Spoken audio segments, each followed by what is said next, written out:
The family separations began because of the administration's 2-month-old zero-tolerance policy of seeking to prosecute all adults who cross the border illegally, including those traveling with children.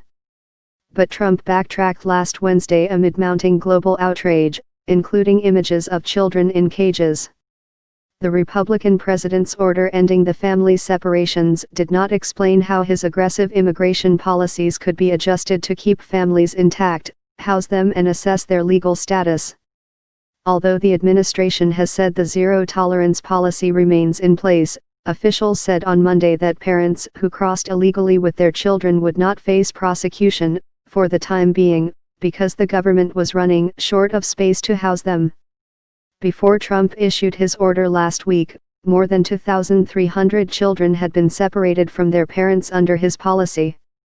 The government has yet to reunite about 2,000 children with their parents, and those youngsters are now scattered across the country, some in foster homes and others in institutions, their whereabouts often unknown to their parents. In a ruling on Tuesday that recognized the president's broad authority to set immigration policy, the U.S. Supreme Court, in a 5-4 vote, upheld Trump's travel ban targeting several Muslim-majority countries.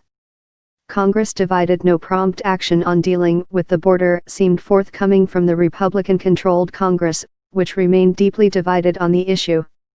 After retreating on the family separations, Trump urged Congress to act quickly and follow up his order with legislation, then said lawmakers should give up on it. He returned to a favorite theme on Tuesday and said he would ask Congress for an increase in U.S. taxpayer funding for a wall he wants to build along the border with Mexico. Amid the mixed messages, the House of Representatives was on track to vote on Wednesday on a broad-based immigration bill that would bar the separation of migrant children from their parents. It would also provide $25 billion in wall funding. But the measure was widely expected to fail. "We've made it extremely clear we want to keep families together and we want to secure the border and enforce our laws," House Speaker Paul Ryan said at a news conference. Ryan said the broader bill would resolve the issue of young adults known as Dreamers, who were brought to the United States illegally as children, focus on a merit-based immigration system, and secure U.S. borders and the rule of law. Several House conservatives left a closed-door meeting of Republicans early on Tuesday expressing discontent with the broad bill. Without their support, it will likely be rejected. Republican Representative Scott DeSantis, a member of the conservative House Freedom Caucus faction, said he would oppose the broad bill. A separate conservative-backed immigration bill failed to pass the House last week, extending Congress's years-long failure to produce immigration legislation. Ryan said he would not rule out the possibility of bringing to a vote a narrower bill addressing only the detention of immigrant families, if the broader bill did not pass.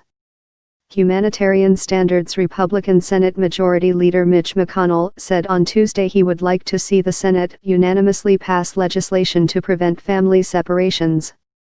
"We're hopeful that they can reach an agreement to deal with this real emergency issue," McConnell told reporters, referring to a Senate compromise effort by Democrat Dianne Feinstein and Republican Ted Cruz. "If they can, I would hope that it'd be something the Senate could pass on a voice vote," McConnell said. Lawmakers concur on the need for ending separations and speeding reunifications, but disagree on Republican attempts to lift a court decree known as the Flores Agreement that limits federal detentions of children to 20 days. On Monday, Democratic Senator Dick Durbin told reporters, eliminating the Flores Agreement removes humanitarian standards on the treatment of the children. "We are not going to water that down."